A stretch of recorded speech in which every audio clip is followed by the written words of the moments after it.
ভারতীয়রা মোদির বিরুদ্ধে ফুঁসে উঠেছে। তারা নরেন্দ্র মোদির পদত্যাগের আহ্বান জানাচ্ছে। এক্সে টুইটারে এই বিষয়ে তুমুল আলোচনা চলছে।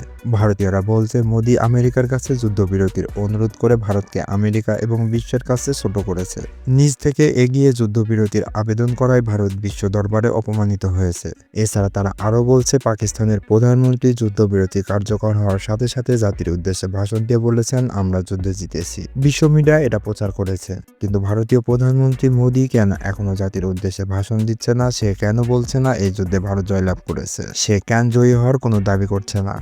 তাহলে কি ভারত পরাজিত হয়েছে? 6 তারিখ রাতে ভারত কর্তৃক সাধারণ জনগণ মসজিদের উপর কাপুরুষোচিত হামলার জবাবে পাকিস্তান ভারতের বিরুদ্ধে যুদ্ধ ঘোষণা করে। পাকিস্তান এই অপারেশনের নাম দিয়েছিল বুনয়ানুন মারসুস।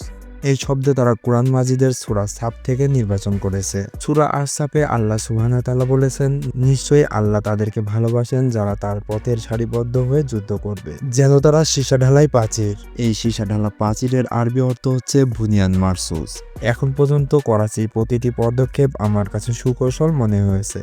তাদের মুভমেন্টগুলো ছিল যথেষ্ট সিরিয়াস। অবশ্য এই মুহূর্তে তাদের হাতে এছাড়া কোনো উপায়ও নেই। হিন্দুত্ববাদীদের বিরুদ্ধে পাকিস্তানের টিকে থাকাটা এই ভূখণ্ডে মুসলিমের জন্য অত্যন্ত জরুরি। ইসলামাবাদ আর ঢাকা একই সূত্রে গাঁথা। ইসলামাবাদের পতন মানে ঢাকার পতন। আর হ্যাঁ, যুদ্ধ কোনো ছেলে খেলা না। যুদ্ধ নিয়ে হাসি তামাশা করাটা ছেলে মানুষই কাজকর্ম। সামনে দিনগুলি আমাদের জন্য সহজ হবে না। এই বিষয়টি মাথায় গেঁথে নিয়ে প্রস্তুত গ্রহণ করুন। আর সবাই মনে প্রাণে তাদের জন্য দোয়া করুন।